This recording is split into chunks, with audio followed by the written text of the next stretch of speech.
trees on the left-hand side all day. So quickly the Blues back into play. Lobe, Pickett just came off the bench. Dow is quick, and he's tucking it under the arm, and running away, Paddy Dow, in on goal, end-to-end stuff from Carlton!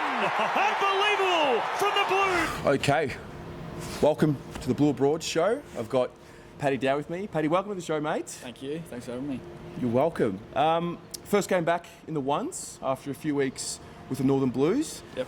We were just talking just off camera just now. From a fan's perspective, just the buzz after the game, or even during the game, I guess, but after the game, 20 minutes afterwards, all the fans are still there. You know, we had 52,000 people there, even though neither of the teams are playing finals. How do you feel it from your end, on the inside? Well, especially straight after the game, having Cripper's 100th, Daisy's 100th for the club, and then Newey's 50th game, AFL game. After that, to get the win as well, and then to celebrate those milestones was awesome. Yeah, absolutely. And I mean, obviously, this is your second year now. I know I look at your career, and I was watching you from afar. I was overseas last year, and I want to ask you, how does your body feel at this point of the year compared to this point of the year last year? Last year, yeah, the body definitely takes a bigger toll, yeah, being first year in senior football. But this year, my body's actually felt pretty good. Can't imagine how well she's feeling, being in his first year, and especially the way he can run. Yep. But I think he can handle it pretty well. But yeah, definitely in your first year, it takes a big toll on your body. Yeah, for sure. And I mean, obviously, last year you led the competition in terms of the first year players for the amount of centre bounces you attended. This year's a little bit different. The roles changed up a little bit. How have you found that, and what are you adjusting to? So I started to play a bit more forward this year to learn that role and for my development. So I feel like that'd be good for me in the long run, being able to play both those positions. But and then I went back to the VFL for a bit and played midfield again, which was good, and enjoyed getting my hands around it a bit more. And then come back this week, and I was mainly forward again, but a few pitch hits in the mid. But I've loved it. It's been awesome. I must say, just looking at you from the crowd on Saturday, you look like you were enjoying yourself. Is that a fair comment to say? Yeah. Was there something a little refreshing about playing this week? Yeah, definitely. I guess the VFL game, sort of the confidence boost goes up a little bit more, and then you come back in and you sort of you're feeling fresh, you're feeling ready to go, and make the most of it, especially. Yeah. Let's step away from footy. So you grew up. There's 4 boys in the family: Jed, Thompson, and Max. Yep. What was that like growing up? Yeah, no, it was awesome. It was always good to have the brothers. Even just going out and having a kick of footy with them when you're a young kid, but having 3 brothers is always, it was always a great place to be in. So you're the second oldest, Yep. So you got a couple of young'uns and you got the older brother. Was there a point where you sort of overtook him in all the competitive stuff? I guess I didn't. It took me a while, probably up until year 10, when I guess we both started hitting the same height. Yeah. But because you're taller than him, right? Yeah, I'm taller. Okay. He's always been a pretty good runner, so he's always had me in the endurance. He used to love running as a kid, so... Yeah.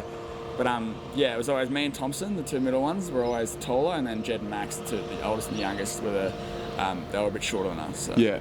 So I'm 28. My little brother is 17. Now I can't handle the thought of him beating me at anything. I don't play video games, so whenever he and I do play 2K, he does beat me up now, and that's probably the first thing that he started to really turn on. So, do you get to a point where you get a little bit of confidence and you start, or was there a point where you had a bit of confidence and you started really just overtaking him in things? Yeah, well, it got to the point where it was about that probably 16, 17, and he was probably 19. It does make you feel pretty good knowing that you can probably overtake your older brother in some aspect of life. But even if it's like, I don't even know, even if it's... like you said, video games. Video games to start football, with. But he's got me in a lot of aspects too. So what are you motivated by? Not just for footy, just in general. What really lights you on fire? Outside of football. Yeah, just in life.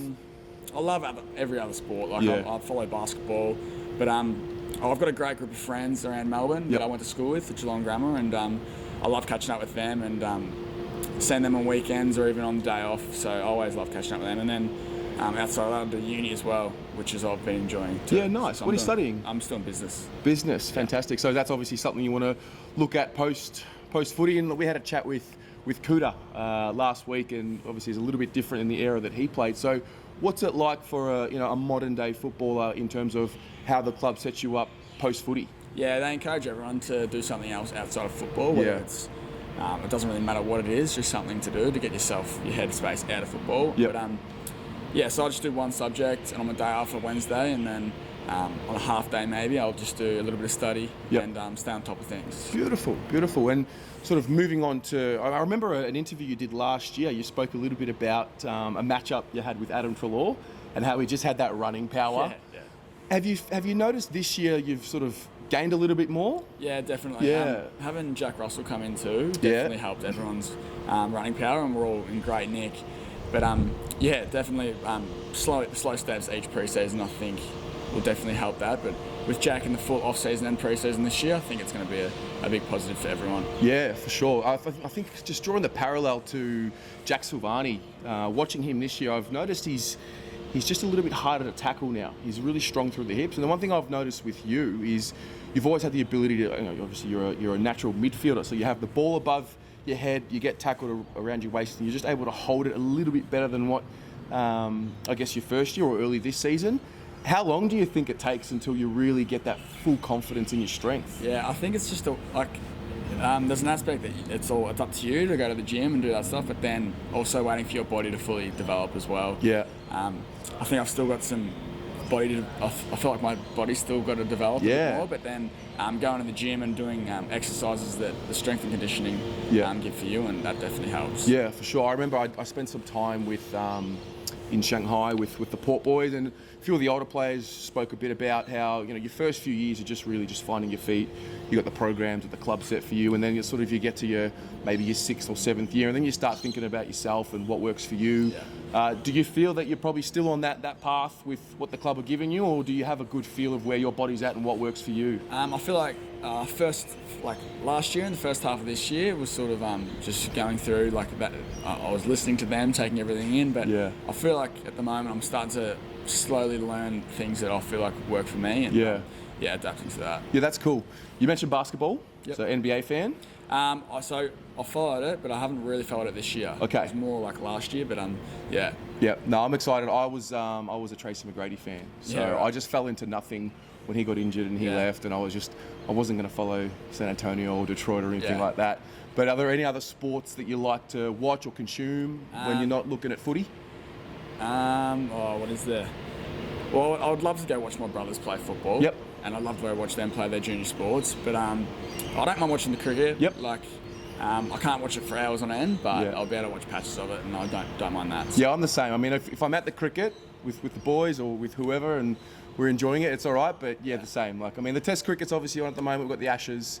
I'm enjoying that, but I'm a bit like you. I need a fast-paced sport. Yeah, That's why I love basketball, love footy.